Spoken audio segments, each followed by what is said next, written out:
चलते हैं महाप्रभु चैतन्य देव के पावन चरित्र का श्रवण करके अपने हृदय को प्रेम में बनाते हैं। महाप्रभु नृत्य करते हुए श्रीवास के घर में बड़ी जोर से बोले कि एक हमारे बड़े भ्राता अवधूत पधार रहे हैं, जाओ उनकी खोज करो। महाप्रभु जिनकी खोज के लिए कह रहे हो नित्यानंद महाप्रभु है। पीछे आपको ध्यान होगा, अभी परसों ही तो चरित्र में हुआ, नित्यानंद महाप्रभु के पिता से एक सन्यासी ने 13 वर्ष की अवस्था में दक्षिणार्घ के रूप में मांगा। बड़ी महिमा है ऐसे महापुरुषों के जो अपने लाडले पुत्रों को भगवत मार्ग में दे देते हैं। नहीं तो लोगों को भय लगता है, अगर नए लड़के माला चलाने लगे तो भय लगता है कहीं बाबा जी न बन जाए। तो हम तुम्हें बता दें, बाबा जी बनना ऐसी वैसी बालकों में सामर्थ्य नहीं है। ये बड़े भाग्यशाली बालक हैं। धन्य है वो गर्भ जिनके गर्भ में ऐसे बालक रहे जो भगवान के प्रति समर्पित है, खिलवाड़ नहीं है। एक दिन कोई बाबा जी बन के दिखावे, केवल एक दिन जैसे सत्यता से चला जाता है, एक दिन में भाग जाओगे। केवल भोजन कपड़ा नहीं है, मन में दुर्वासनाओं की भीड़ लगी हुई है। जब सब मनोरंजन काट करके और ऊपर से शासन, तो आप क्या करोगे? भाग जाओगे। ऐसा लगेगा भैया मुझे नहीं। संत के हाथ दे देने का मतलब है संत बनाना। नित्यानंद महाप्रभु के जो पिताजी थे, उन्होंने भगवान का स्मरण करते हुए अपने पुत्र को दे दिया। वो सन्यासी जी की सेवा में काफी समय तक रहे। फिर पता नहीं सन्यासी जी अंतर ध्यान हो गए या आज्ञा कर दी, तो समस्त भारत के तीर्थों का भ्रमण करते हुए नित्यानंद महाप्रभु ब्रज में आए।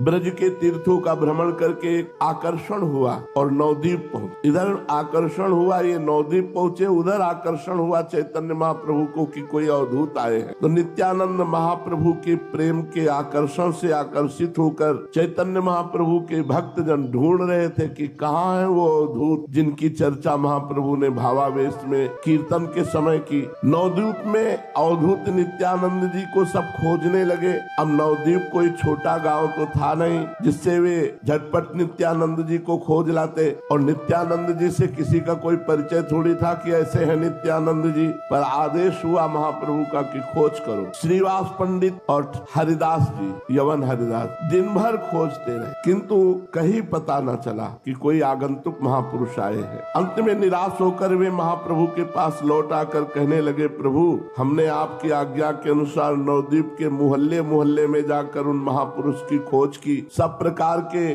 मनुष्यों के घरों में जाकर देखा, किंतु कोई पता नहीं चला।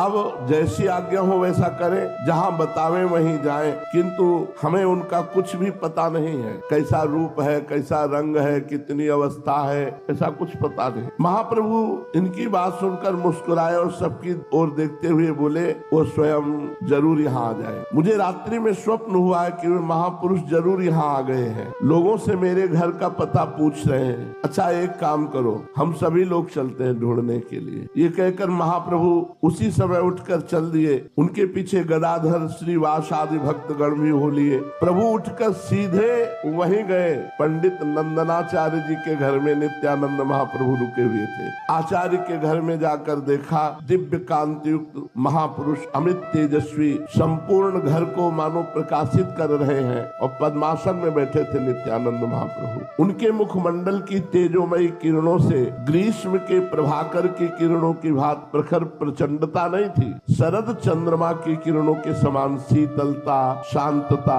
और मनोहरता मिली हुई थी। गौरांग महाप्रभु ने भक्तों के सहित जाकर नित्यानंद महाप्रभु की चरण वंदना की और एक और चुपचाप बैठ गए। कोई किसी से बात नहीं कर रहा। नित्यानंद प्रभु निर्निमेष दृष्टि से गौरांग महाप्रभु के मुख चंद्र की ओर देख रहे हैं। भक्तों ने देखा पलकों का गिरना एकदम बंद है। दोनों महापुरुष, नित्यानंद महाप्रभु गौरांग महाप्रभु को देख रहे हैं, गौरांग महाप्रभु नित्यानंद महाप्रभु को। सभी स्थिर भाव से मंत्र मुग्ध की भांति नित्यानंद महाप्रभु की ओर देख रहे थे। प्रभु ने अपने मन में सोचा कि भक्तों को नित्यानंद जी की महिमा दिखानी चाहिए, इन्हें कोई प्रेम प्रसंग सुनाना चाहिए जिसके श्रवण से इनके शरीर में सात्विक भावों का उद्दीपन हो। इनके भावों का उदय होने से ही भक्त इनके मनोगत भावों को समझ सकेंगे। ये सोचकर महाप्रभु ने श्रीवास पंडित को कहा कोई श्लोक सुनाओ। प्रभु के मनोगत भाव को समझकर श्रीवास इस श्लोक को पढ़ने लगे।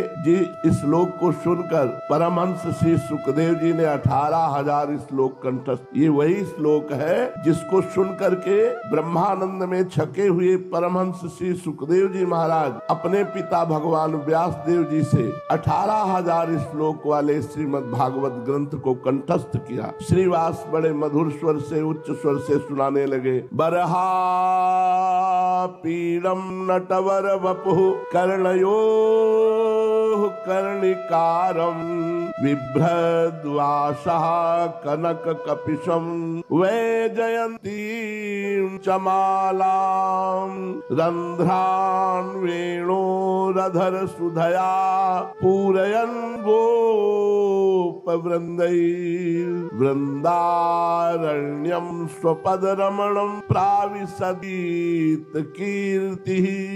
श्रीमद् भागवत के 10वें स्कंद के इस श्लोक में कितना माधुर्य है, इसे तो संस्कृत साहित्यानुरागी सहृदय रसिक भक्त ही अनुभव कर सकते हैं। इसका भाव शब्दों में व्यक्त किया ही नहीं जा सकता। ब्रजमंडल के भक्तगण तो इसी श्लोक को श्रीमद् भागवत के प्रचार में मूल कारण बताते हैं। बात ये थी कि भगवान सुखदेव जी तो बाल्याकाल से ही विरक्त थे। वे अपने पिता भगवान व्यास देव जी के पास न आकर घोर जंगल में अवधूत वेश में विचरण करते थे। व्यास भगवान ने उसी समय श्रीमद् भागवत की रचना की थी। उनकी इच्छा थी कि श्री सुखदेव जी इस श्रीमद् भागवत का श्रवण करके दूसरों को सुनाएं, किंतु जितनी देर गौ दूही जा सकती है उतनी देर से अधिक कहीं श्री सुखदेव जी रुकते नहीं थे। 18,000 श्लोक वाली श्रीमद् भागवत को किस प्रकार पढ़ सकते, इसलिए व्यास देव जी को जो मन में भाव था कि सुखदेव जी श्रीमद् भागवत पढ़े, वो मन में ही दबी रहे। व्यास देव जी के शिष्य घोर जंगल में समिधा कुश तथा फल फूल लेने जाया करते थे। एक दिन उन्हें इस बीहड़ वन में एक सिंह मिला। सिंह को देखकर वे लोग डर गए और आकर भगवान व्यास देव जी से कहने लगे, गुरुदेव अब हम घोर जंगल में नहीं जाया करेंगे। आज हमें सिंह मिला था, उसे देखकर हम सब के सब भयभीत हो गए। शिष्यों के मुख से ऐसी बात सुनकर भगवान व्यास देव जी कुछ मुस्कुराए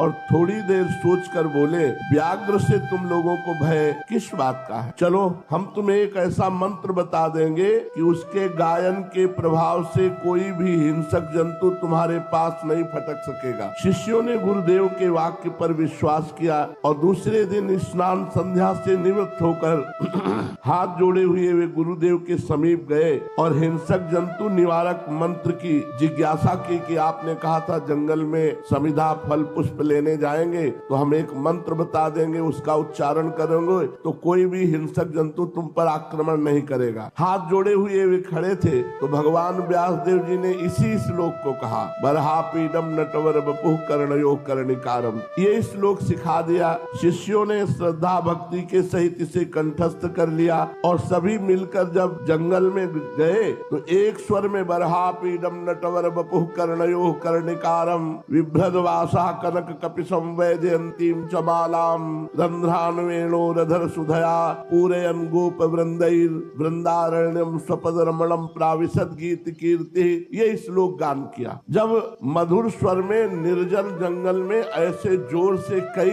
ऋषि मिलकर के गान किए जो भगवान व्यास देव जी के शिष्य थे, तो अवधूत शिरोमणि श्री सुखदेव जी के कान में ये श्लोक पड़ा। मुग्ध हो गए इस श्लोक का अर्थ समझकर और शिष्यों से जाके पूछा, तुम लोग ये श्लोक कहाँ से सीखा? शिष्यों ने नम्रता पूर्वक उत्तर दिया, हमारे गुरुदेव भगवान श्री कृष्ण द्वैपायन व्यास देव जी ने इस मंत्र का उपदेश दिया है। इसके प्रभाव से हिंसक जंतु पास नहीं आ सकता। भगवान श्री सुखदेव जी इस श्लोक के भीतर जो छिपा हुआ अनंत और अमर बनाने वाला रस भरा हुआ था, उसे पान करके वे पागल से हो रहे थे। वे अपने अवधूतपन के सभी आचरणों को भुलाकर दौड़े दौड़े भगवान व्यास देव जी के समीप गए और उस श्लोक की पढ़ाने की प्रार्थना की। अपने विरक्त परमहंस पुत्र को इस भांति प्रेम में पागल देखकर भगवान व्यास देव जी की प्रसन्नता का ठिकाना न रहा। वे श्री सुखदेव जी को एकांत में ले गए, धीरे से कहने लगे, बेटा मैंने इसी प्रकार 18,000 श्लोकों की परमहंस संहिता बनाई है, तुम उसका अध्ययन करो। इन्होंने आग्रह करते हुए कहा, नहीं पिताजी, हमें तो बस यही श्लोक बता दीजिए। भगवान व्यास देव जी ने इन्हें वही श्लोक पढ़ा दिया और इन्होंने उसी समय उसे कंठस्थ कर लिया।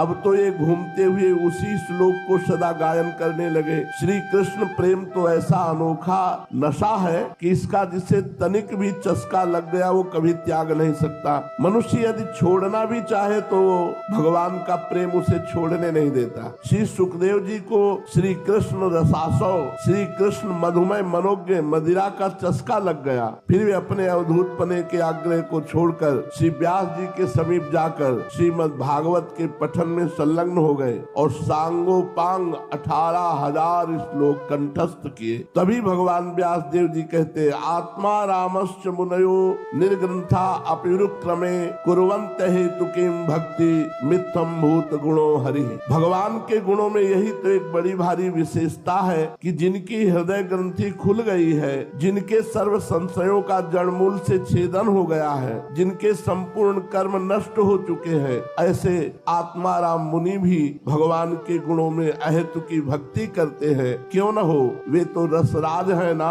प्रेम सिंधु में डूबे हुए को किसी ने आज तक उछलते देखा नहीं। जिस श्लोक का इतना भारी महत्व है उसका भाव भी सुन लीजिए। गौवें चराने प्रभु जा रहे हैं, बरहा पीडम नटवर बपुः कर्णयो कर्णिकारम। गोपाल वृंदावन की ओर जा रहे हैं, साथ में ग्वाल बाल है। आज उन्हें न जाने क्या सूझी है कि कमनीय कीर्ति कन्हैया की निरंतर कीर्ति का बखान करते हुए सखा जा रहे हैं। सभी अपने कोमल कंठों से श्री कृष्ण का यशोगान कर रहे हैं। इधर ये अपनी मुरली की तान में मस्त हैं। संपूर्ण शरीर की गठन एक सुंदर नट के समान बड़ी ही मनोहर है। नटवर बपुः बरहा पीडम, सिर पर मोर मुकुट, और नटवर बपुः कानों में बड़े बड़े कनेर के पुष्प लगे हैं। कनक के समान, बिजली के समान, स्वर्ण के समान जिसकी कांति ऐसा पीताम्बर धारण किए है। शरीर श्याम सुंदर है, श्याम शरीर है।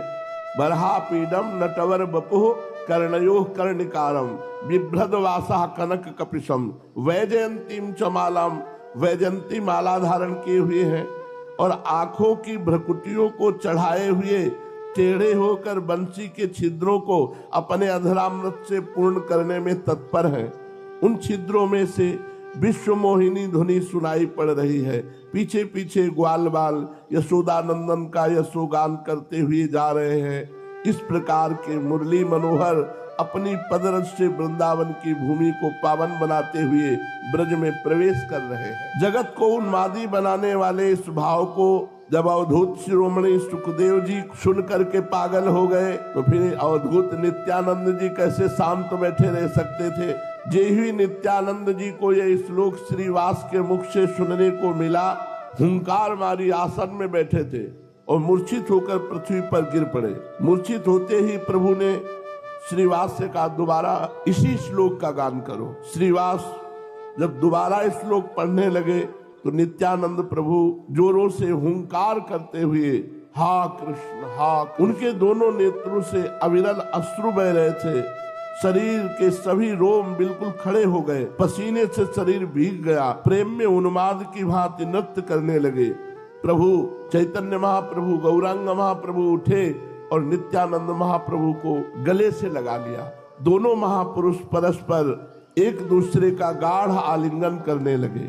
नित्यानंद प्रभु प्रेम में बेसुध से प्रतीत हो रहे थे। उनके पैर कहीं कहीं लड़खड़ा रहे थे और वो जोर से बोल रहे थे हा कृष्ण कहकर रुदन कर रहे थे। रुदन के बीच बीच में जोर से हुंकार करते थे। इनकी हुंकार सुनकर उपस्थित भक्तजन थरथर कांपने लगे। सभी काठ की पुतली की भांति स्थिर भाव से चुपचाप खड़े थे।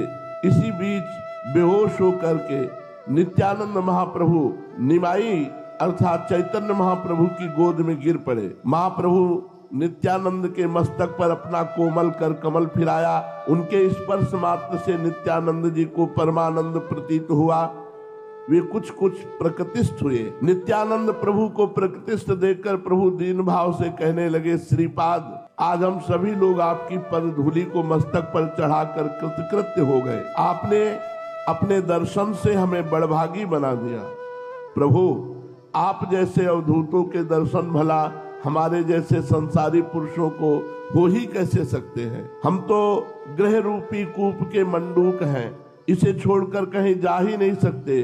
और आप जैसे महापुरुष हमारे ऊपर अहेतुकी कृपा करके स्वयं ही घर बैठे हमें दर्शन देने आ जाते हैं। इससे बढ़कर हमारा और क्या सौभाग्य हो सकता है। महाप्रभु की इस प्रेममयी वाणी को सुनकर अधीरता के साथ नित्यानंद प्रभु ने कहा, हमने श्री कृष्ण के दर्शन के निमित्त देश विदेशों की यात्रा की, सभी मुख्य मुख्य पुण्य स्थानों और तीर्थों में गए, सभी बड़े बड़े देवालयों को देखा, जो जो श्रेष्ठ और सात्विक देव स्थान समझे जाते हैं उन सबके दर्शन किए, किंतु वहां केवल स्थानों के दर्शन हुए।